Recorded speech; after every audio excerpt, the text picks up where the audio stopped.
মিলে গোসল সেরে এসে হুজুরের দরবারে বসে পড়লেন। হুজুর বললেন চলো বাবা নদীর কিনারাতে যাই। হুজুর নদীর কিনারাতে চলে গেলেন। বসিরহাটের আল্লামা রুহুল আমিন রহমাতুল্লাহ আলাইহি এলাকার একটা বাচ্চা ছেলে চাইলেন, ও দুনিয়ার মানুষেরা একটা বাচ্চা ছেলে আমাকে দাও, তোমরা চোখের পানি ফেলো, নামাজের মুসাল্লায় বসে যাও, আল্লাহ পাকের সিজদায় আল্লাহর কাছে কান্না করো। এ মালিক যদি বেঁচে থাকি এ নদীর কিনারায় বাসা বাড়ি বেঁধে যদি আমরা বাঁচতে পারি তবে কিনা আপনার ইবাদত করতে পারবো, বন্দেগী করতে পারবো। আমাদের ঘর বাড়ি নদী নালা খাল বিলে সব চলে যায়, সব ভেঙে চলে যায়। এ মালিক আমার, আপনি আমাদের মাফ করে দিন, আপনি আমাদের ক্ষমা করে দিন। আল্লাহ পাক আপনি চাইলে ইচ্ছা করলে নদীর বাঁধার জীবনে ভাঙবে না। এভাবে আল্লাহর ওলিও কাঁদেন, জনগণেরা ঝরঝর করে চোখের পানি ফেলেন। আল্লাহর ওলি ছোট্ট বাচ্চার কাছে একটা চিঠি লিখে দিলেন, একটা খাত লিখে দিলেন। ওই চিঠিতে লেখা আছে মুজাদ্দিদে জামান, এ বাংলার জমিনে তিনি বেঁচে আছেন। এই মুজাদ্দিদে জামানাত, মুজাদ্দিদে জামানের জুতো বাওয়া চাকর রুহুল আমিন নিজের নামের আগে মৌলানা মুফতি কিছু লিখলেন না, নিজের নামটা শুধু লিখলেন রুহুল আমিন।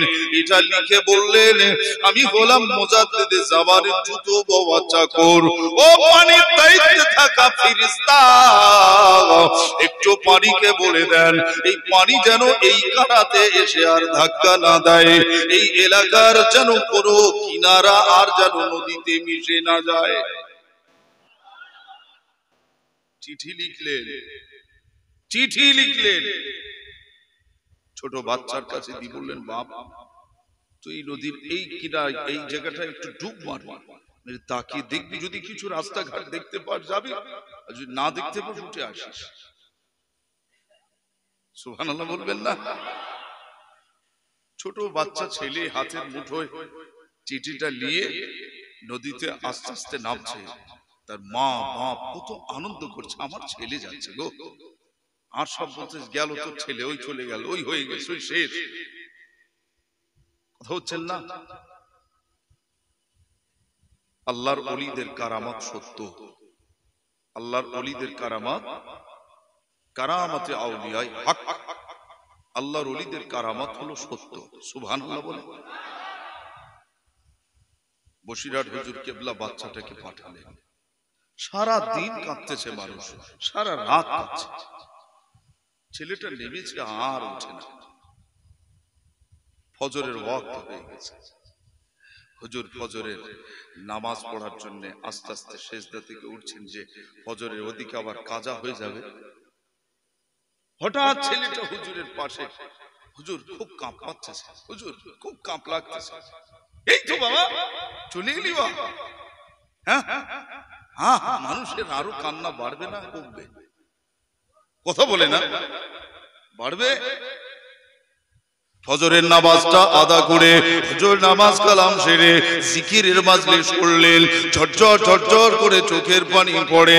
হে মুসলমানের ছেলেরা, ওই বাচ্চাটাকে হুজুর জিজ্ঞাসা করলেন কি দেখেছো বাবা? ছেলেটা ওই সময় বলেন হুজুর আমি কিনা যখন যেমনি ডুব দিলাম আপনার কথা মতো, আমি যে দেখলাম ডুব দেওয়ার সঙ্গে সঙ্গে আমার চোখটা খুলে দেখে একটা সুন্দর দরওয়াজা আমার সামনে হাজির।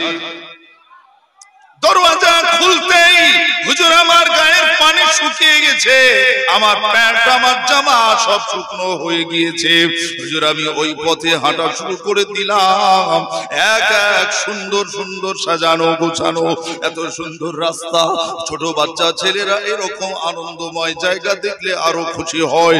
ছেলেটা বলছে কোনো ভয় লাগেনি। আমি কিছু পথ যাবার পরে দেখলাম একজন মুরব্বী বসে আছে, তসবিহ দানা নিয়ে বসে আছে।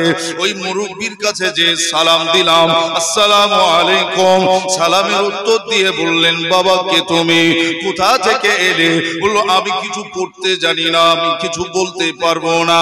হাতের এই চিঠিটা একজন দিয়েছে, আল্লাহর পাগলের চিঠি, এই চিঠিটা আপনার কাছে দিতে বললেন তাই এলাম। জোরে হবে না? দিতে বললেন, তাই এলাম।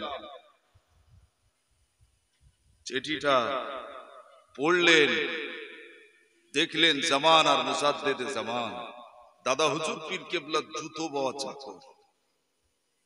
ভাষাটা দেখে উনি লিখছেন যে আমি জুতো বওয়া চাকর, আপনি হলেন একজন দায়িত্বপ্রাপ্ত, আপনি একজন আল্লাহওয়ালা, যে আপনার কাছে আমার এই আবেদন, এই এলাকার মানুষের, এরা সব মুসলমান, এখানে সব বাস করে, এই নদী যদি ওদেরকে সব ভেঙে ফেলে এদের বসবাসের জায়গা থাকবে না। আপনি দেখেন যদি কিছু করা যায় আল্লাহর রাস্তে। সেই চিঠির উত্তরের উল্টো পিঠে লেখা হলো আল্লাহুম্মা আমিন, আল্লাহ আপনার এই চাওয়াকে আল্লাহ পছন্দ করেছেন। জোরে বলবেন না? আরেকটু জোরে হবে না? আল্লাহর কাছ থেকে খবর নিয়েছেন যার এই নদীর বাঁধ ভাঙবে না।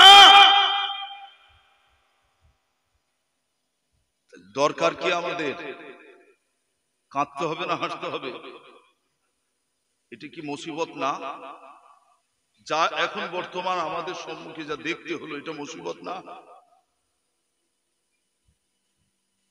এমন একটা সময় এসে যাবে, আল্লাহ নবী বিশ্ব নবী হাবিবুল্লাহ সরকারে দো আলম ফজরের নামাজ পড়ে সারা দিন ওয়াজ করলেন, জোহরের নামাজ পড়ে সারা দিন ওয়াজ করলেন, আসরের নামাজ পড়ে আবার ওয়াজ শুরু করলেন, ইশার নামাজ পড়ে, মাগরিবের নামাজ পড়ে আবার ওয়াজ শুরু করলেন।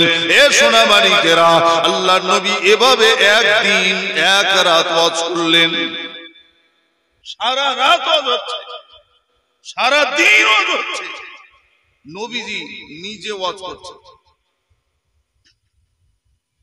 সেই ওয়াজের মাধ্যমে জানিয়ে দিয়েছিলেন এমন একটা সময় এসে যাবে যে সময় মুসলমান কোরআন থেকে দূরে সরে যাবে, মসজিদ থেকে দূরে সরে যাবে, মাদ্রাসা থেকে দূরে সরে যাবে, খানকা থেকে দূরে সরে যাবে, ঈদগাহ থেকে দূরে সরে যাবে, কবরস্থান থেকে দূরে সরে যাবে। এ মুসলমানের ছেলেরা মনে রেখে দেবে, সেদিন মুসলমানের ছেলেরা তারা কিনা যাকাত দেওয়াটা জরিমানা মনে করবে, কুরবানি দেওয়াটা ফ্যাশন মনে করবে। এ মুসলমানের ছেলেরা আল্লাহর ইবাদত সম্পর্কে তাদের ভিতর কোনো জ্ঞান থাকবে না, শুধু পাঞ্জাবি টুপি আর এই পায়জামা পরাটার জ্ঞান থাকবে। কোন ড্রেসটা কত দামি পরা যায়, কোন বেঈর সাথে সম্পর্ক করা যায়, সে হারাম খোর কি হালাল খোর এটা বাঁচবে না। টাকা আছে যার, তার সঙ্গে কুটুম করা লাগবে। আমার কথা বুঝতে পারছেন? টাকা থাকলে কুটুম হবে। ও নেতা হারাম খোর হোক, সে চোর হোক, ছেঁচড়া হোক, ডাকাত হোক, খুনি হোক, তার যদি বাড়িটা পাথরের হয়, মুজাকের হয়, তার যদি ঘরটা যদি এসি হয়, তাহলে ওর সঙ্গে কুটুম্বিতি করতে হবে। হারাম হালাল বাঁচবে না। কি শ্বশুর কি শাশুড়ি কেউ না, মেয়ের বাপও না, ছেলের বাপ না, কারো বাড়ি খাইনি, জামাই লটারির টিকিট কাটে, সুদখোর, ঘুষখোর, কথা হচ্ছেন না, বেই নামাজ পড়ে না, বেনামাজি, অথচ এই গ্রামে রাধানগরের সুফি সাহেব বলে আমি কারো বাড়ি খাইনি। যেই মেয়ের বাড়ি গেছে, আব্বা কি খাওয়া, কুচি হই একটু একটু সাদা গল্লা লেয়, একটু কাঁচা গল্লা লেয়, একটু পাকা গল্লা লেয়, হারামখোর। বলতে পারলে না, এই মেয়ে তুমি মেয়ে হয়েছো, অধিকার যতদিন তুমি আমার কাছে ছিলে ততদিন পর্যন্ত। তুমিও তো পারতে তোমার পরিবারটা বদলাতে, তুমিও তো পারতে তোমার পরিবারকে নামাজি বানাতে। তুমি তো এ বাড়ির বৌমা, তুমি পারতে শাশুড়ি মা তুমি নামাজ পড়ো, হাত জোড় করে বলছি শ্বশুর তুমি নামাজ পড়ো, হাত জোড় করে বলছি, পায়ে ধরে বলছি স্বামী তুমি নামাজ পড়ো, তুমিও তো পারতে। তুমি এখানে এসে ওদের মতো হলে, তোর ভিটে আমি পানি পর্যন্ত খাবো না, তবেই তো ভিতরে পরিবর্তন আসতো।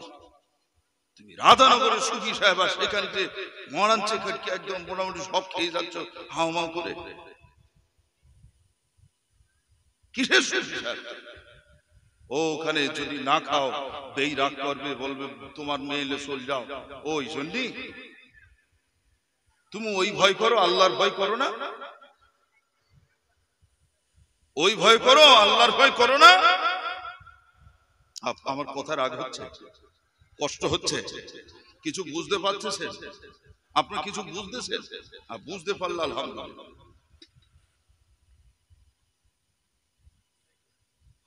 বসিরহাট আল্লামা হুজুরের কাছে আবার এসেছে বেশ অনেকগুলো মানুষ। এসে বলছেন হুজুর সেই মাঘ মাস থেকে পানি হয় না, মাঘ মাস চলে গেল, ফাল্গুন মাস চলে গেল, এই বৈশাখ মাস চলে গেল, জ্যৈষ্ঠ মাস চলে গেল, আষাঢ় মাস চলে গেল, এখনো বৃষ্টি নেই। চাষবাস হবে কি করে, খাবো কি?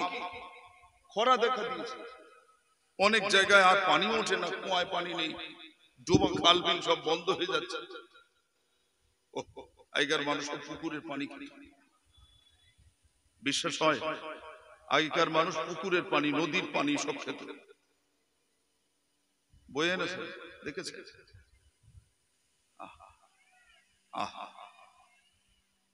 আর আজকে কত সুখ আল্লাহ দিয়েছে। কারো ভিটে যেতে হয় না হলুদ চাইতে, কারো বাড়ি যেতে হয় না লবণ চাইতে, কারো বাড়ি যেতে হয় না একটা ঝাল দাও, কারো বাড়ি যেতে হয় না আমার ফ্যান দাও। বাবা হতো না তখন ফ্যান চেয়ে নিয়েছে, আবু ফ্যান আছে একটু বেশি না, সব কচিদের খাইয়ে দিছে। কতটা অভাব ছিল, ফ্যানে ভাতে করে যায় করে একটু লবণ দিয়ে মিশিয়ে খেলে সব। কথা ঠিক না ভুল? আর এখন ফ্যান ফেলে দিচ্ছে, খায় না, বলে ফ্যান খাবো। স্বামীর বলতো তোর মতন, আমি ভেবিলাম তুই ভালো ছেলে, তুই সংসারে আমার ঘরে বাস করে যে এখানে ফ্যান খাতে হিসাবে কন্ট্রোলের মোটা চাল বিক্রি করে সরু চাল দেয় না, তো আমি বাপের বাড়ি চলে যাচ্ছি। হচ্ছে রয় না, কন্ট্রোলের মোটা চাল বিক্রি করে শিগগির সরু চাল দেয়। যদি তুই বাঁচতে চাস, তুই আমার ফ্যান খাচ্ছি বলছিস। আল্লাহ আমাদের ক্ষমা করুক, বলেন আমিন। এই আত্ম অহমিকাটা আল্লাহ পছন্দ করে না, এটাকে আত্ম অহমিকা বলে। নিজের নফসকে বোঝানোর চেষ্টা করে। এই গত কয়েকদিন আগে স্বরূপনগর এলাকাতে একটা জলসায় গেছে, সে বর্ডার সাইডে।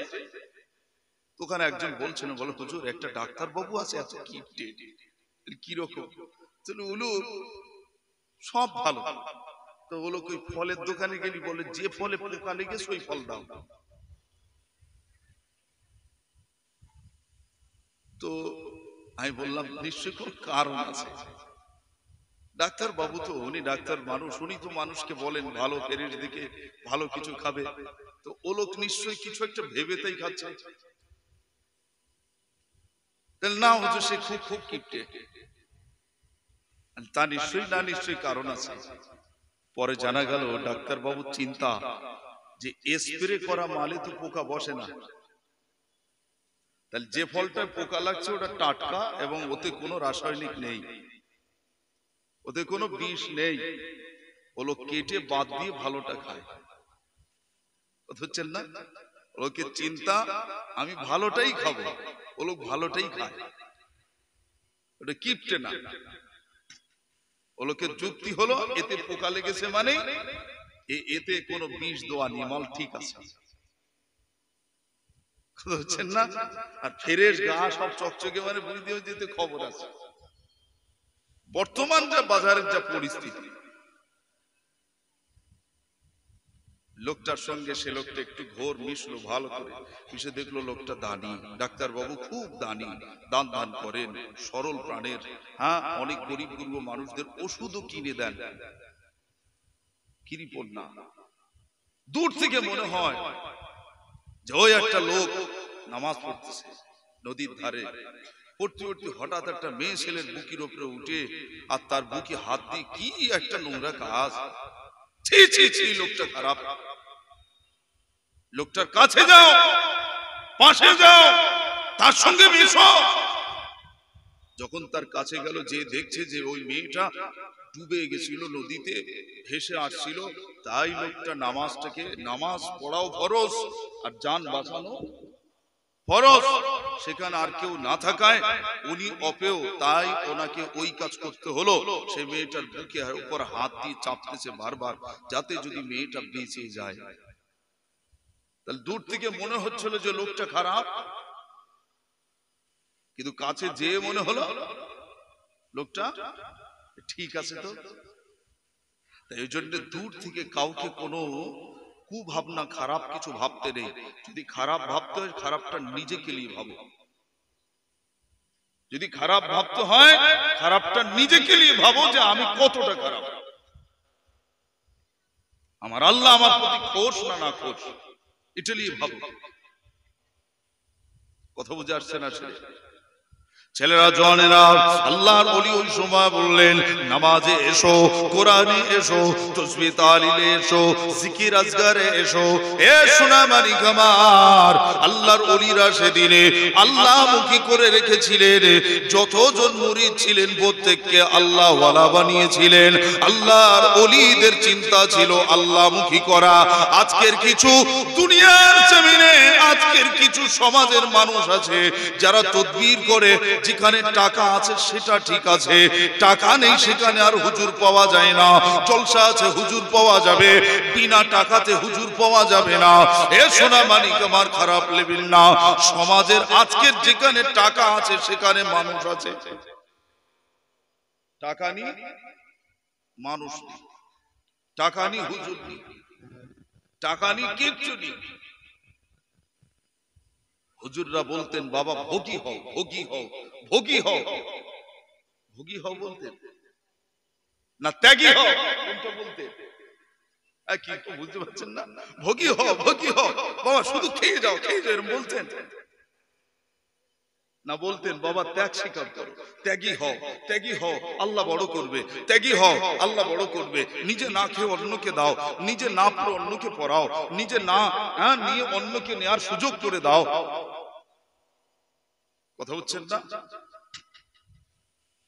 যুদ্ধের ময়দান চলছে, আর যুদ্ধের ময়দানে সাহাবায়ে কেরাম এরা, বুঝতে পারছেন কিছু? হ্যাঁ, যুদ্ধের ময়দানে সাহাবাদের ঠোঁটগুলো শুকিয়ে গেছে। কাফেররা পানি বন্ধ করে দিয়েছে। একজন সাহাবী পানির মশক কোন কালক্রমে জোগাড় করেছে, এক মশক পানি ভরে এনে হুজুর পানি এনেছে। সাহাবায়ে কেরামদের ভিতর দেখো, ও তো সব অসুস্থ, হাত কেটে গেছে, পা কেটে গেছে, শরীর কেটে গেছে, অনেক কষ্ট হয়েছে, দেখো না? কথা হচ্ছেন না? ওদেরকে একটু পানি পান করাও। একজন সাহাবী বলছে পানি পানি, দৌড়ে যাচ্ছে, দৌড়ে যাচ্ছে, পানি দেবে তাকে। অমনি তার পাশের আরেকজন বলছে পানি পানি। এই সাহাবীটি বলছে যে ওনাকে দাও, আমার থেকে ওনার বেশি পানি পিপাসা লেগেছে, ওনাকে দাও। তার পাশে আরেকজন পানি পানি করছে। সাহাবী বলছে আমি আমি আমাকে না, আমাকে না, ওখানে ওখানে ওখানে দাও, ওখানে দাও। আবার সেখানে আরেকজন বলছে পানি, বলছে ওখানে দাও, আমাকে আগে না, আমাকে আগে না, ওখানে দাও। কতটা ত্যাগী ছিলেন! শেষে দেখা গেল সেই প্রথম মানুষ পর্যন্ত পৌঁছাতে এদিকে অনেকেই ইন্তিকাল হয়ে গেছে। পানি আর খাওয়া হলো না। এর নাম ত্যাগী। আমারই দিতে হবে, আমি চাইছি, আমার না দোকান দিচ্ছিস কেন? এখন তো বর্তমানে এই মুসলমান বেশি। আগে নিজেরটা বুঝে নেবে, নিয়ে তারপরে অন্য জায়গায় দাও। আমার ভাড়ি বেশি আসে, তারপর অন্যের যদি 2 টাকা 1 টাকা এক চিকে পড়ে সেটা হবে, আমারটা যেন ঠিকঠাক করে। হ্যাঁ মুসলমান, তোর কপালের দশা খারাপ হবে না তো কার হবে? শুধু লিবি লিবি করেছিস, দিবি কবে? দিতে তো শিখলি। আত্মসমালোচনা করো, নিজেকে নিয়ে সবসময় সমালোচনা করো। রে মানুষ, তুই তো একটা মানুষ, তো মানুষ তো কিরকম হয়? মানুষের চালচলন কিরকম হওয়া দরকার, মানুষের ব্যবহারটা কিরকম হওয়া দরকার, মানুষের আখলাক চরিত্রটা কেমন হওয়া দরকার। আর তোর ভিতরে চরিত্র এত খারাপ, তুই এত জঘন্য। লোক দেখানো নামাজ পড়ার ভিতরে শয়তান, আমরা সেই মুসলমান। কথা বুঝছেন না? আল্লাহর ওলি বসিরহাটের আল্লামা রুহুল আমিন রাহমাতুল্লাহি আলাইহি হুজুর ওই সময় সকলকে নিয়ে মাঠে ময়দানে চলে গেলেন। গরমের সময় টানা রৌদ্রে হুজুর কেবলা বসিরহাটের আল্লামা হুজুর আল্লাহর দরবারে সিজদায় পড়ে ঝরঝর করে কাঁদেন, মালিক এদের আবদার, মালিক রে এত কাল হয়ে গেল, এত সময় পেরিয়ে গেল, এত মাস পেরিয়ে গেল, আল্লাহ পাক বৃষ্টির কোনো লেশ মাত্র নাই, বৃষ্টি দেখা যায় না, গরম গরম আর গরম। হে মালিক, হে আমার আল্লাহ, কিয়ামতের আলামত এখন দেবেন না। কিয়ামতের আলামত বৃষ্টি হবে না, বৃষ্টি শেষ হয়ে যাবে। জমিন বৃষ্টি বলে কি আর জানবে না? এ জমিন শীত বলে কি আর জানবে না? এত গরম পড়বে, এসি কাজ হবে না, এত গরম পড়বে। আর সেই গরমে মেয়ে ছেলেদের ড্রেস পোশাক হবে শুধু প্যান্ট আর জামা। আমি আর সেই ভাষাটা বলছি না, আর বাকি সব ল্যাংচা। কোথাও কোথাও দেখা যাবে জামাটাও নেই, শুধু একটা লেংটি প্যান্ট থাকবে। এইরকম পোশাক আসবে আগামীতে, সেটাই হবে স্ট্যাটাস, সেটাই হবে একজন ডাক্তার সাহেবের মেয়ে, সেটাই হবে একটা মাস্টারের মেয়ে, সেটা হবে একটা কথা হচ্ছে না একটু আভিজাত্য একটু বড় লোকের মেয়ে, তাদের ড্রেস পোশাক এরকম হবে। কথা বলছেন না? এটা হলো কিয়ামতের আলামত হবে গো। আর মনে হয় এখন হয়নি, এখনো কি বলে হয়নি তো, কিছু কিছু হচ্ছে না। মুসলমানের মধ্যে হয়, মুসলমানের মধ্যে ওরা প্যান্ট শার্ট টার্ট পরে না। এখনকার মেয়েরা, মুসলমানের মেয়েরা প্যান্ট শার্ট পরে না। আল্লাহ তাআলা আমাদেরকে হেদায়েত করুন, বলেন আমিন। আল্লাহ তাআলা আমাদেরকে হেদায়েত করুন, বলেন আমিন। আল্লাহ তাআলা আমাদেরকে হেদায়েত করুন, বলেন আমিন। এমন সময় হুজুরে যখন দোয়া করতে করতে এক পর্যায়ে আসর হয়ে গেছে, ঘেমে যাচ্ছে, এদিকে গরম হচ্ছে, এদিকে কাঁদতেছে, কথা বুঝলে না, কষ্ট হচ্ছে, তারপরে একটা কেউ ফ্যানের নাম করে না। কেন? হুজুর বলেছে মাঠে চলো, কাঁদতে হবে আল্লাহর কাছে। কার কাছে? আল্লাহ পানি দেবে, চলো আদায় করব আল্লাহর কাছ থেকে। মাঠে নেমে গেল, সবাই কাঁদতেছে। আসরের যখন আজান হলো, মাঠে আজান দাও, আজান বাবা, মাঠে আজান হলো, মাঠেই সুন্নাত পড়ে ফরজ জামাত করে হুজুর আবার কান্না শুরু, আবার কান্না শুরু। আল্লাহ পানি দান করো, আল্লাহ তোমার রহমত, আল্লাহ রহমত তুলে নিও না, আল্লাহ রহমত তুলে নিও না। কাঁদতেছে। যত আস্তে আস্তে সন্ধে নেমে নেমে আসবে, মেঘে ছেয়ে গেছে।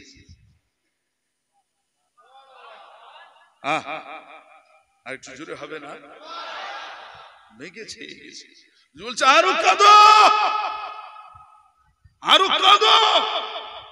আস্তে আস্তে ঠান্ডা হাওয়া আসতেছে, সুবহানাল্লাহ, ঠান্ডা বাতাস আসছে, সুবহানাল্লাহ।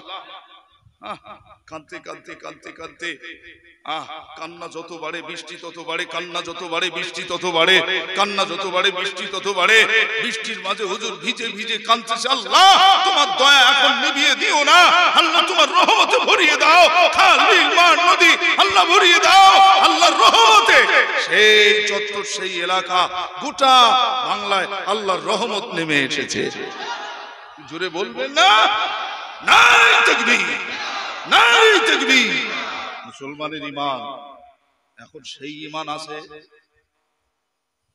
ফাঁকায় বেরুচ্ছি বললে বলছে মাথা খারাপ, পান্তি ভিড় সর্দি করবে, গরমের ওদিকে গেলে আমার হার্ট ফেল করছে, আমার হার্টে মেশিন বসানো রয়েছে না, ও মেশিনই চিন্তা করছে। আর ওই মেশিনটা তো আল্লাহ মুহূর্তের মধ্যে বন্ধ করতে পারে, ওর দাম আছে 1 পয়সা। তুমি কিনেছো, তোমার কাছে অনেক দাম। যে হাটে মেশিন বসকে তার একটা 1.5 লাখ 2 লাখ 2.5 লাখ 10 লাখ খরচ হয়েছে, ওর কাছে অনেক দাম। আর আল্লাহ যখন এমনি দিয়ে রেখেছিল, ও সব মূল্য বুঝতো না। আল্লাহ দেশে না, ওর কোন দাম আছে, আর ও কিনেছে ওইটার দাম আছে, খুব যত্ন করছে। ডাক্তার বলেছে রোদি যাওয়া যাবে না, আল্লাহর প্রতি যদি তাকাত থাকে, আল্লাহর প্রতি যদি ঠিক বিশ্বাস থাকে, ঈমান থাকে, আমার আল্লাহর প্রতি যদি আমাদের যে দৃঢ় বিশ্বাস থাকে, ইনশাআল্লাহুল আজিজ ওই হার্টের মেশিন আবার ডাক্তার বলে খুলে ফেলে দাও, তুমি ঠিক আছো, মেশিন লাগবে না।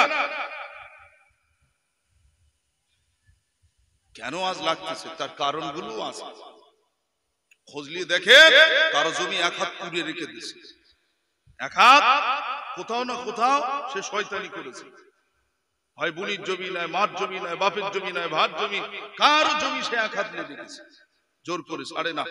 তো ওর বুকে হাটে মেশিন বসাতে হবে না, কার হবে? না হলে কোথাও বিচারশালীর ভুল ভাল করেছে, কোথাও না কোথাও বেঈমানি করেছে, কাউকে ঠকিয়েছে, এমনি তো তোমার এ শাস্তি আল্লাহ দেবে না। পাপ করলে তো তার কর্মফল তোমাকে পেতেই হবে। আমার কথা রাগ হচ্ছে? সে যদি মাস্টারেরও হাটে মেশিন বসাতে হয়, তাও বুঝে নিতে হবে কোথাও না কোথাও গলত তোমার হয়েছে। সে মাস্টার হোক, ডাক্তার হোক, প্রফেসর হোক, যাই হোক, তুমি তো আল্লাহর বান্দা, এর থেকে আর বড় কিছু না। তুমি অনেক শিক্ষিত, তুমি আল্লাহর তো দাস, আল্লাহর গোলাম ছাড়া আর কিছু তোমার পরিচয়? মুসলমানের থেকে তো ডাক্তার বড় না, মুসলমানের থেকে তো মাস্টার বড় না। মুসলমান হলো তোমার পরিচয়, আমিও মুসলমান, তুমিও মুসলমান, ভাই ভাই সুবহানাল্লাহ বলে। আল্লাহ তাআলা আমাদেরকে বোঝার তৌফিক দিক, বলেন আমিন। বাপ বলেন তো, আজকের মসজিদে ফজরের নামাজে কজন?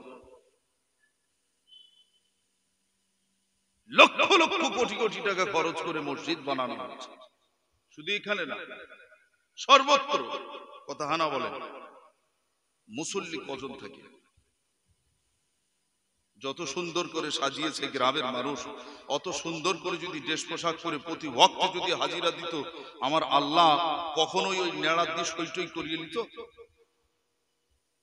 আমার কথা বোঝে না?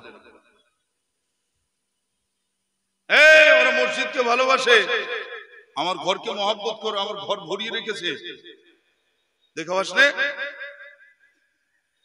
এরা সব ভয়তে কুতকুত করবে না? ওরা বুঝে গেছে মুসলমান আর মুসলমান নেই, ওদের মধ্যে নামাজ নেই, কালাম নেই, তাসবিহ তাহলিল নেই, জিকির নেই, কিচ্ছু নেই। হারামের টাকা যদি 10,000 করে দেবো বলা হয় এক্ষুনি অ্যাকাউন্টে, সব লাইনতে সব কম্পিউটার ঘরের সামনে দাঁড়াবে। এরা এত লোভী হয়ে গেছে, বুঝে গেছে যে ওদের দিলই ব্যাস এক মুঠো দেবো, ব্যাস উতি আমরা বুঝিয়ে নেবো যে ওই দেদিছি কবরস্থান লেলিছি, ওই দিছি দিয়ে মসজিদ লেলিছি, ওই দিছি মাদ্রাসা লেলিছি, ওই দিছি হ্যাঁ সব লেলিছি। ছেলে জেগে আছে, ছেলে জেগে আছে, বাপও জেগে আছে, জেগে ঘুমানো বোঝেন তো? ছেলে জেগে আছে, বাপও জেগে আছে। ছেলে বলতে আব্বা ওই একটা চোর আসতেছে, তাহলে তুই চিনিস? হ্যাঁ চিনি, ও আরেকদিন ওই মুখে অমুকের বাড়ি দুপুর বেলা চুরি করেছে, করলে আর ওই পালাচ্ছিল সেই চোর ওই, তাহলে আস আব্বা ও তো আমাদের ঘরের দিকে এসতেছে, তাহলে আসলো আব্বা ওই দেখো চোর না আমাদের ঘরে ঢুকেছে, তাই তাহলে আসো আব্বা চোর ওই দেখো আমাদের আলমারি ভাঙতে, দেখতে পাচ্ছ না? ভাঙুক না, ভাঙুক। আব্বা থলে ভরে লেছে, মা চুরি বাকরি টাকা পয়সা যা তুই আয় করে লে সব ওই লেলে, দলিলও লেলেছে, তা লিখি আব্বা চললে চলে যাচ্ছে, যাক। আব্বা চলে গেছে, হ্যাঁ চলে গেছে,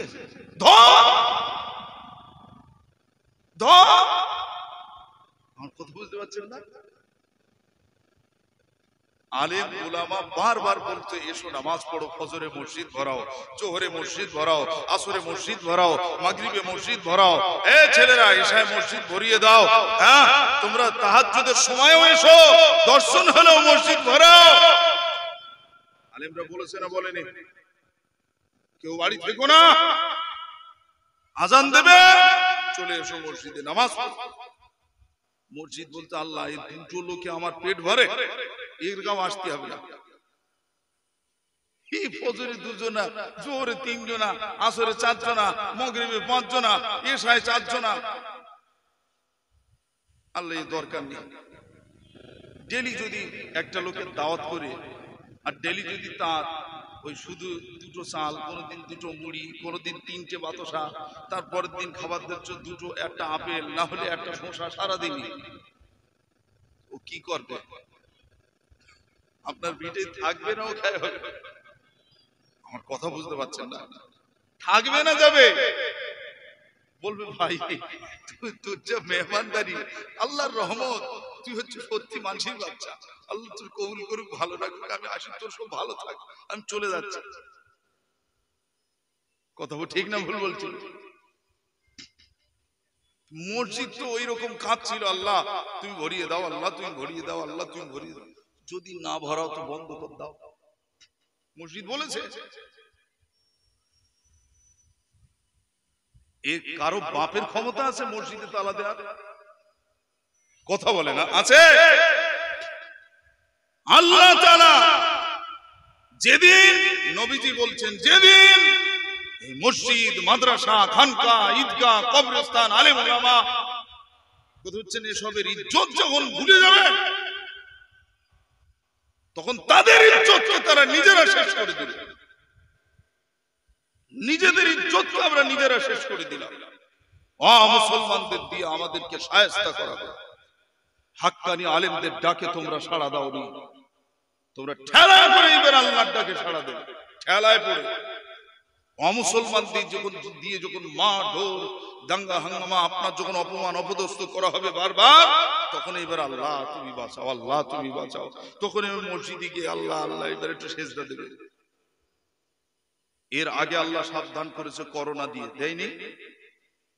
না খাইয়ে সব সেটো মারা করেছে। জামাই শ্বশুর বাড়ি বয়ে দেখতেছে চাল ডাল আলু পেঁয়াজ নুকিয়ে নুকিয়ে, পুলিশ দেখতে পালি ধরে মেরে তার একদম ছাল চামড়া তুলে নেবে। কি ভয় ভয় করে গেছে। এক কথা হানা বলেন, ঠিক না ভুল বলছি? আমার কোথাও শ্বশুর জামাতেছে, মেয়ে ফোন করতে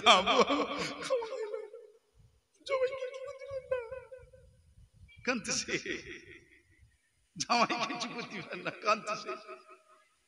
মেয়ের মা সেও কাঁদতেছে। এই দেখো আমার কাছে চলে যাবে না, একটু দিয়ে যাও। সন্ন্যার ডাঁটা মাটা পিড়িয়ে দিয়ে সেদিক করে এক বস্তা খানটি লোড করে আবার দিয়েছে। হানা বলেন, মিথ্যা বলিনি তো, সত্যি কথা বলেন। আমরা দিয়েছি না দেইনি? পাশের বাড়ি খাওয়া হয়নি, দিয়েছি না দেইনি? দিয়েছি। আল্লাহ সেই সময় শিক্ষা দিয়েছিল, তোরা মসজিদটা ছাড়িস রে, তোরা সেজদার জায়গাটা ছাড়িস রে, তোরা আমার হক, আমি তোদের সব দিয়ে দেবো। কারো কাজ বলতে লাগবে না, কারো কাছে হাত পাততে হবে না। যেই করোনা উঠিয়ে এনেছে, আর কোনো অভাব আছে? তাকবীর দেন, নারী তাকবীর, নারী তাকবীর। আমাদের ভাইজান বলেন জিন্দাবাদ, ভাইজান হুজুর বলেন জিন্দাবাদ, ফুরফুরা শরীফ বলেন জিন্দাবাদ, দাদা পীরের হক সিলসিলা বলেন জিন্দাবাদ, সিলসিলা হক মুজাদ্দিদে জামান বলেন জিন্দাবাদ। নারী তাকবীর, নারী তাকবীর। সোনার চাঁদ ভাইজান এসে গেছে, আলহামদুলিল্লাহ। তিনি খুব তাড়াতাড়ি আমাদের সম্মুখে আসবেন, ততক্ষণ একটু ধৈর্য ধরা যাবে তো সব? যে ইনশাআল্লাহ। দরুদ শরীফ আল্লাহুম্মা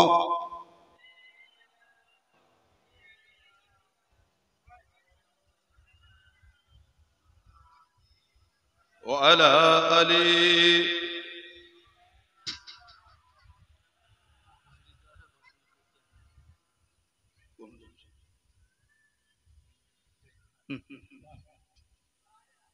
হাজিরিন মজলিস। আল্লাহর ওলি মেজলা হুজুর পীর কিবলা রহমাতুল্লাহ আলাইহি, তেনার আজ একটা জ্বলন্ত কারামাত আপনাদের কাছে বলে যাই। যদি হুজুরের ইসালে সব তো কথা হচ্ছেন না, তো আজ থেকে রায় হুজুর ইন্তেকাল হয়েছে, সেই থেকে এই জলসা আজ আপনারা করছেন। নিশ্চয়ই হুজুরের রুহানি দোয়া আল্লাহ আমাদের নসিবে কবুল করবেন, বলেন ইনশাআল্লাহ। আল্লাহ কবুল করেন, বলেন আল্লাহুম্মা আমিন। আমার হুজুর মৌলানা আব্দুল জলিল সাহেব হুজুর রহমাতুল্লাহ আলাইহি তখন বেঁচে আছে, হুজুরও বেঁচে আছে। হুজুরের দরবারে যেয়ে বললেন, হুজুর আমি হজ পাকে যাচ্ছি, একটু খাস দোয়া।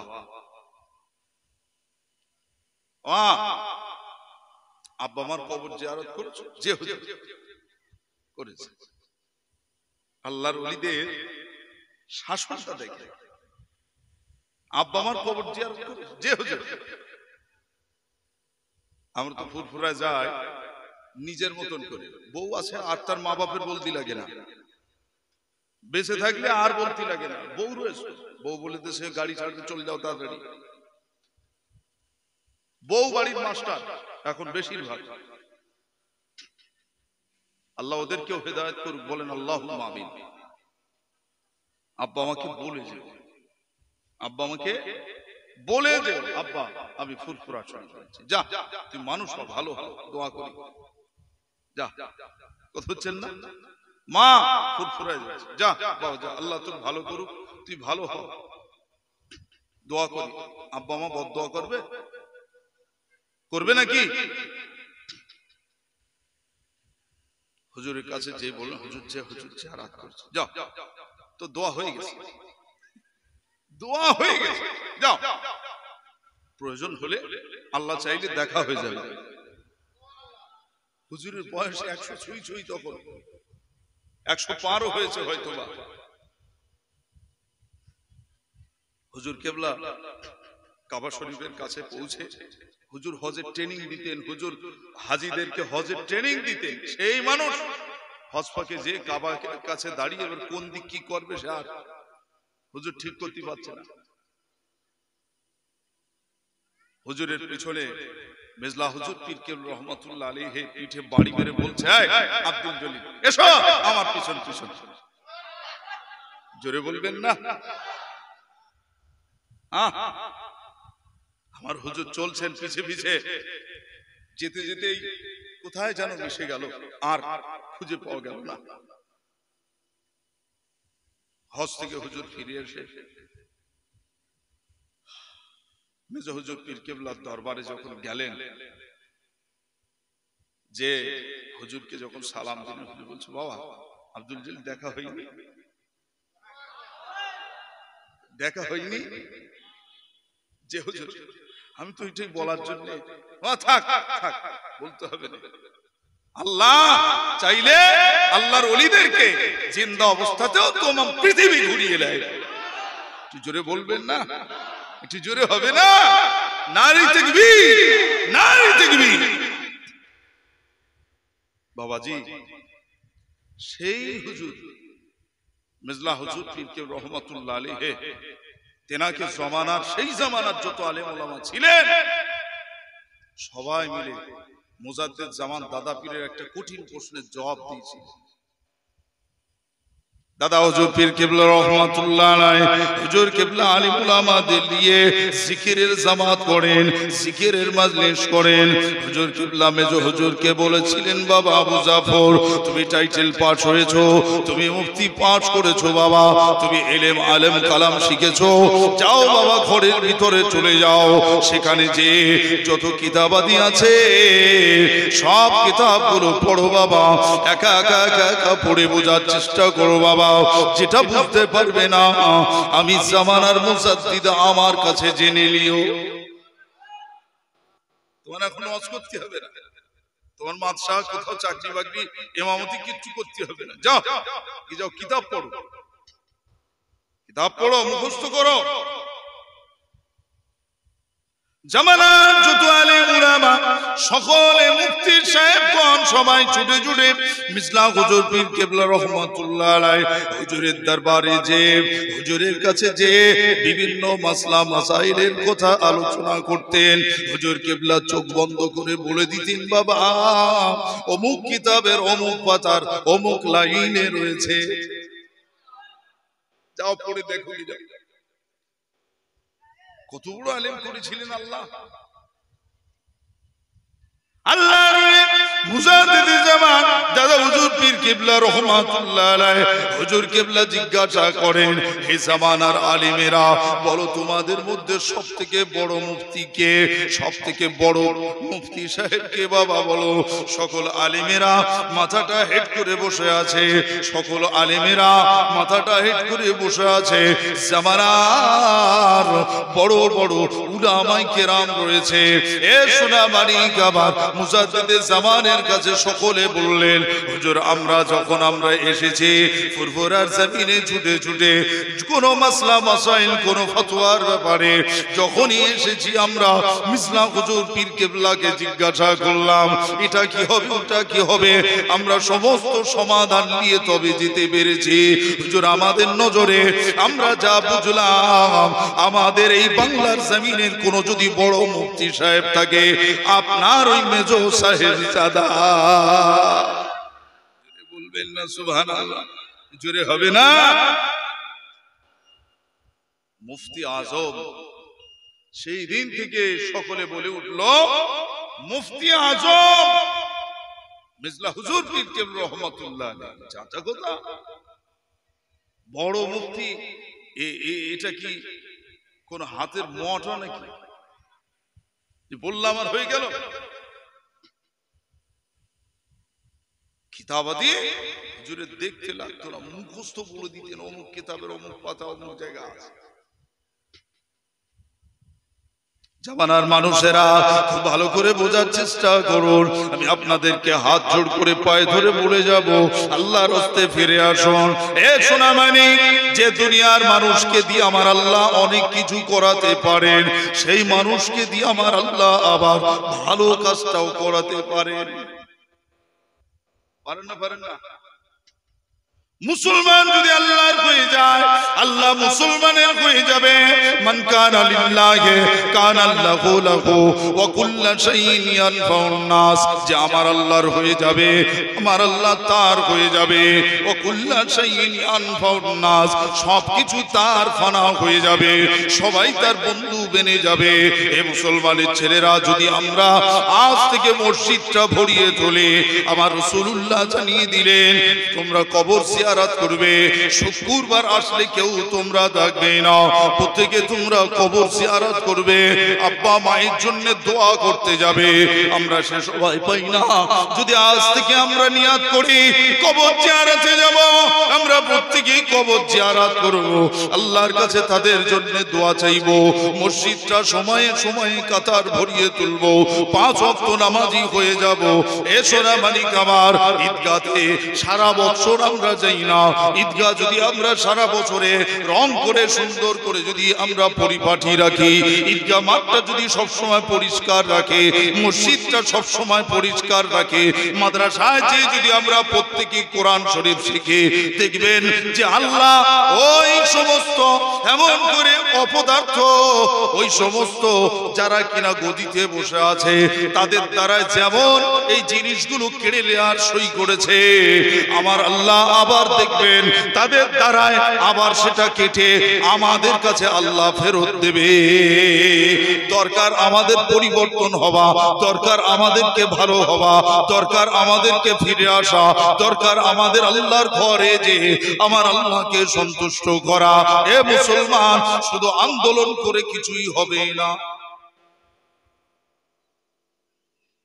হচ্ছেন না? ওই তো ব্রিগেড হচ্ছিল, আল্লাহ রাজি নেই বলে তো হয়নি। শুধু ব্রিগেড করলে হবে না, প্রসেসে চলো। আল্লাহ বললেন বিপদে পড়েছো, পড়ো ইন্না লিল্লাহি ওয়া ইন্না ইলাইহি রাজিউন। মুসিবতে পড়েছো, ওয়াসজুদ, আমার সিজদা দাও। আমার সিজদা দাওনি বলে তো শাস্তি দিয়েছি, আমার সিজদা দাও, আমার কাছে চাও। লোকের কাছে দরবার করছো, সেখানে এই পারমিশন দাও, এই পারমিশন দাও, এসব করছো কেন? কিচ্ছু লাগবে না। ওরাই বলবে এসো তোমরা আন্দোলন করো, ওরা ডেকে নেবে। আদতে আল্লাহ ডাকিয়ে নেবে, আল্লাহ ডাকিয়ে নেবে। ভুল বুঝেন না, বোঝার চেষ্টা করেন। আমাদের আজকের বর্তমান গোটা বাংলা তথা সারা ভারতে যত সংগঠন রয়েছে সব নিজের কোলে সুরো মাখানির ধান্দা, একটার সাথে আর একটা মিল নেই। বুঝছেন না? এ বলে আমার ঠিক, চল আমরা যে অমুকের বাড়ি দেখা করে আসি, আমার ঠিক, চল আমরা যে একটু দেখা করে আসি। লোকগুলো সব ঠিক রাখতে হবে, আল্লাহর জন্য কেউ করে নেই, সব নিজের সংগঠনের নাম বাড়ানোর জন্য, নিজের জন্যই সব করতেছে। আস্তাগফিরুল্লাহ। আল্লাহ তাদেরকেও, নেতৃত্বদেরকেও আল্লাহ হিদায়াত করুন। বলেন সকল আল্লাহুম্মা আমিন। যদি বলেন আল্লাহুম্মা আমিন। ইত্তেহাদ, ইত্তেফাক, খুশু খুশু, আল্লাহর ভয় সব উঠে গেছে। যারা একটু বড় হয়ে গেছে তারা আর নিচের দিক তাকায় না, একটু যারা বড় হয়ে গেছে আর নিচের দিক তাকায় না। ওরা তো আল্লাহর ওলি হবেও না আর কারো হতেও দেবে না। সব কটার ঈমান বুঝে বুঝে খাওয়ার ধান্দা। নাউজুবিল্লাহ। মুসলমানদের নিয়ে ছেলে খেলা করেন না। যারা অন্তত মুসলমান নেতৃত্বে যারা বসে আছেন, যাদের কথা দুটো কথা শুনে মুসলমান, তাদের কাছে অনুরোধ করছি, নেতৃত্বে বসে মুসলমানদের নিয়ে ছেলে খেলা করেন না। আপনি ইবাদত গুজার হন আর নিজের মহব্বতের জনদেরকে আল্লাহ ওয়ালা বানান, তাদেরকেও আপনি ইবাদত গুজার করেন। ইনশাআল্লাহ আল্লাহ আমাদের ডাকে সাড়া দেবেই দেবে। আমি কি ভুল বললাম? আমার কথা আপনারা বুঝতে পারছেন? সে রাজনীতিগত ভাবে হোক আর সে অরাজনৈতিক ভাবে হোক, যত নেতৃত্বের আসনে যারা বসে আছে, আল্লাহর রাস্তায় বলবো, নিজেরা নামাজ কালাম পড়ো, নিজেরা ভালো হয়ে যাও, নিজেরা কোরআন শরীফ পড়ো, আল্লাহর হও। আল্লাহ কথা শুনবে, শুনবে না? নিজের মহব্বতের জন্য তাদেরকে লেঠেল বানিও না, মদখোর বানিও না, সুদখোর বানিও না, ঘুষখোর বানিও না, জেনাখোর বানিও না, লম্পট বানিও না, দাগাবাজ বানিও না, ধোঁকাবাজ বানিও না। প্রত্যেককে তুমি আল্লাহ ওয়ালা বানাও। তুমি নিজে বানাও আর নিজের সহচরদেরকেও আল্লাহ ওয়ালা বানাও, দেখবে আল্লাহ তোমার সাথ দেবে। বলেন ইনশাআল্লাহ, বলেন ইনশাআল্লাহ। আল্লাহ হেদায়েত করুন। বলেন আল্লাহুম্মা আমিন। জোরে বলেন আল্লাহুম্মা আমিন। তাহলে আমরা কোরআন শরীফ শিখবো, তাহলে আল্লাহ হয়তো আমাদের কোরআন পড়ার ক্ষমতা বাড়িয়ে দেবে। কথা বুঝছেন না? কোরআন তো আমাদের হাতিয়ার। সুবহানাল্লাহ বলে। আমাদের রাস্তার পথ চলা, হুদাল লিল মুত্তাকিন, মুত্তাকির জন্য সহজ সরল রাস্তা কোরআন শরীফ। সুবহানাল্লাহ বলে। আল্লাহ বলে দিয়েছে যে তোমরা এই কোরআন শরীফটা পরিপূর্ণ কোরআন, এই কোরআন শরীফটা যদি তোমাদের জীবনে ধারণ করো আর এইভাবে চলো, দেখবে তোমাদের চলার পথটা সহজ হবে আর আমি আল্লাহ তোমাদের সাথে থাকবো। এক বস্তা চিটে ধানে এক মুঠো ধান কিছু দাম আছে? ও ধানও তো সমেত তো চুল হয়ে যাবে, আগুনে পোড়াবে, পোড়াবে না? আর যদি এক বস্তা যদি ভালো ধান হয়, এক মুঠো যদি কাঁকর হয়, ওই ধানের সাথে মিশে চলে যাবে। এখন রাধানগরে যদি ১৫০০ মুসলমান থাকে, তো মানে ১৪০০ জন নামাজ কালাম কেউ পড়ে না, কোরআনও পড়ে না, নামাজ পড়ে না, ১০০ পড়ে, তাও সব সময় না। কত রাকাত আবার কাজা হয়ে যাচ্ছে তার ঠিক নেই। এই কথা ঠিক না বল? তাহলে খারাপ বেশি না ভালো বেশি? এই খারাপ বেশি হয়ে গেছে, মানে মার খাবে, ভালো খাবে, খারাপও খাবে। কিছু বুঝে আসে না? সব বলে চলবে। আর যদি রাধানগরে ১৫০০ যদি ১০০০ যদি ভালো হয়ে যেত, ৫০০ খারাপ, এক মুঠো খারাপ, ওই ভালোর সাথে আমার আল্লাহ খারাপদের ইজ্জতকেও বাড়িয়ে দিত। জোরে বলবে না? আল্লাহ মুসিবত দিত না, বিপদ দিত না। আজকে তোমার শোয়ার জায়গা নিয়ে নিয়েছে, তোমার এখন একটু আহা উহু কোনো কিছু একবার অনুশোচনা হয় না। একবারের জন্য নিজের যদি বাচ্চা মরে যেত, নিজের যদি বাচ্চা মরে যেত, দুফোঁটা চোখের পানি পড়তো। একটা ছেলে বড় করেছি, 18 বছর বয়স, 30 বছর বয়স, মানুষ করে ছেলেটা চলে গেল, পাগল হয়ে গেছে। আর এত বড় একটা সম্পদ, মাদ্রাসা, মসজিদ, খানকা, ঈদগাহ, কবরস্থান, হ্যাঁ, পীরস্থান, হচ্ছেন না, এই সম্পদকে কেউ হস্তান্তর করার চেষ্টা করছে, ওর চোখে পানি নেই, অনুশোচনা নেই, শুধু খবর দেখলে হয়ে যাবে। বলছো যা মারছে, যা মারছে, যা মারছে, মারছে তো তোর কি, তোর দায়িত্বটা কি? উল্টো মারবি? নবীজি মার খেয়েছে কিন্তু কারো মারেনি তো। নবীজি তো ক্ষমা করেছেন। নবীজি যখন জিতেও গিয়েছিলেন, মক্কা বিজয় হলে, ইতিহাস করলেন, একটা কারো কাছ থেকে প্রতিশোধ নেয়নি। উল্টো বলেছে, হে মক্কার কাফিরেরা, তোরা দৌড়দৌড়ি করিসনি, ছোটাছুটি করিসনি, পালাচ্ছিস, কোথায় যাচ্ছিস? সব হ্যাঁ যাস নে, সব থেকে যাওয়া, সব থেকে যাও, সব থেকে যাও, আমি সবার আল্লাহর রাস্তে মাফ করে দিলাম। মুসলমান তো উদারতার হয়, এরা মার খায়, সহ্য করে, কিন্তু প্রতিশোধ নেয় না। তাহলে আমাদের করতে হবে কি? নামাজের মুসাল্লায় বসে আল্লাহর কাছে কাঁদতে হবে, আল্লাহ তুমি আমাদের রাহবার, তুমি আমাদের জিন্দা রাখার মালিক, তুমি আমাদের মুর্দা করার মালিক। আল্লাহ তোমার হাতে আমাদেরকে সুপুর্দ করে দিলাম, তুমি হেফাজতকারী, আমাদের হেফাজত করো। বলতে পারবো না? আল্লাহ তুমি তোমার মসজিদকে হেফাজত করো। বলতে পারবো না? আল্লাহ মাদ্রাসাকে হেফাজত করো। বলতে পারবো না? আল্লাহ খানকা কবরস্থানকে হেফাজত করো। বলতে পারবো না? আল্লাহ এই ঈদগাহ, এই ময়দানকে কবুল করো। আল্লাহ তুমি হেফাজত করো। বলতে পারবো না? যখন আমার জবানে বলবে, আপনার জবানে বলবে, আর একজনের জবানে বলবে, কারো জবানের দোয়া তো আল্লাহ কবুল করবে? করবে না? করবে না? হও তুমি মদখোর, হও তুমি সুদখোর, হও তুমি ঘুষখোর, হও তুমি জেনাখোর, তোমার দিনটা যখন আল্লাহমুখী হবে, তোমার ভিতরটা তো বদলে যাবে, তোমার ভিতরটা তো পরিবর্তন হবে। আল্লাহ হয়তো তোমার মুখে দাঁড়িয়ে নেই, তোমার দোয়াটাই হয়তো আল্লাহ কবুল করতে পারে। তুমি কেঁদে দেখো, তুমি কেঁদে তো দেখো। দরকার তো চোখের পানি ফেলা, দরকার তো চোখের পানি ফেলা। চোখের পানির এত দাম, চোখের পানির এত দাম। বান্দা যখন চোখের পানি ফেলে কান্না করে, আমার আল্লাহ হাবিবকে বলতেছেন, হাবিব আপনার উম্মতের চোখের পানি জমিনে পড়ার আগে আমি ক্ষমা না করে থাকতে পারি না, আমার বড় লজ্জা লাগে, ক্ষমা না করে থাকতে পারি না। কি বড় পাপী আমরা। হ্যাঁ ছেলে, বাপ মার কাছে অন্যায় করেছো, বাপ মা তাড়িয়ে দিয়ে বলে তুই আমার জানাজা পড়বি না, আমার ভিটে ঢুকবি না, বেরিয়ে যা, এরকম বাপ মা আছে না? নাই?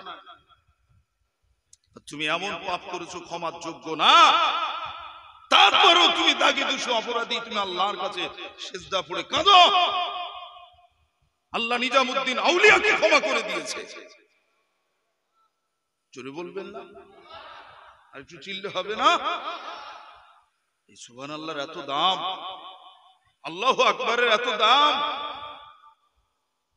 আমাদের কোনো বন্দুকের গুলি লাগে না, আমাদের লাঠি লাগে না, সোটা লাগে না, আমাদের কোনো ঢাল, কোনো তরবারি, কিচ্ছু দরকার নেই। আল্লাহ আমাদের সাথে থাকলে ইনশাআল্লাহ আমরা বিজয় লাভ করব। আল্লাহকে সাথে নিতে হবে তো। ইমাম মেহেদী আলাইহিস সালাম যখন আসবেন, কামানের সামনে দাঁড়াবে, হুজুরের কাছে কোনো না থাকবে লাঠি সোটা, না থাকবে ঢাল তরবারি, না থাকবে কিচ্ছু, কোনো কিছু থাকবে না, খালি হাত। আর হুজুরের হাতে শুধু থাকবে একটা কালো পতাকা, লেখা থাকবে লা ইলাহা ইল্লাল্লাহু মুহাম্মাদুর রাসূলুল্লাহ সাল্লাল্লাহু আলাইহি সাল্লাম। একটু জোরে বলা যাবে না? একটু জোরে বলা যাবে না? খোরাসানের দিক থেকে হুজুর আসবে, যে বিজয়ের পতাকা হাতে করে নিয়ে, হুজুরের আল্লাহ এত তাকাত দেবেন, ক্ষমতা আল্লাহ এত দেবেন, কামানের সামনে হুজুর দাঁড়াবে। ইমানের পাওয়ারটা দেখেন মুসলমান, তো ইমানের পাওয়ারটা বাড়া। আল্লাহকে সাথে নিতে গেলে নামাজ পড়তে হবে, আল্লাহকে সাথে নিতে গেলে জিকির করতে হবে, আল্লাহকে সাথে নিতে গেলে যেই সময় থাকবে মোবাইলে খসখস না করে একটু তুমি সময়টা কোরআনে কাটাও। কথা বলছেন না? সারাক্ষণ মোবাইল। কিছু অসভ্য মেয়ে ছেলে আছে, তারাও মোবাইল নিয়ে চষতেছে, মোবাইলে স্ট্যাটাস দিচ্ছে, ছাদে উঠে ডান্স করে সেখানে নাচতেছে, আর হচ্ছে শেয়ার অপশনে ওখানে যাও আমার নাম্বার পাও। অসভ্য মেয়ে ছেলে, তুই তো হিজড়ের থেকে খারাপ। হিজড়ের তো ওই রকম ড্রেস করে নাচে না, তুই যেভাবে নাচবি। আমার কথা রাগ হচ্ছে? হ্যাঁ, মেয়েদের দায়িত্ব কি? একটা মেয়ে সন্তান যদি বাড়ি কোরআন শরীফ পড়ে, একটা মেয়ে সন্তান যদি নামাজ কালাম পড়ে পর্দা নসিনা হয়, তার আব্বার আল্লাহ শরীরটা ভালো রাখে, সেই বাড়ি তার স্বামীটাকে আল্লাহ শরীর সুস্থ রাখে, আর তার রুজিতে কামাইতে আল্লাহ বরকত দেয়। আর এই বাপের বেটি হতচ্ছাড়ি কোত্থেকে এলো, সেখানে বিয়ের সময় বলেছিল আমি কোরআন জানি, আমি 7 বার খতম করিস, আর এখানে সে খতম চড়ছে।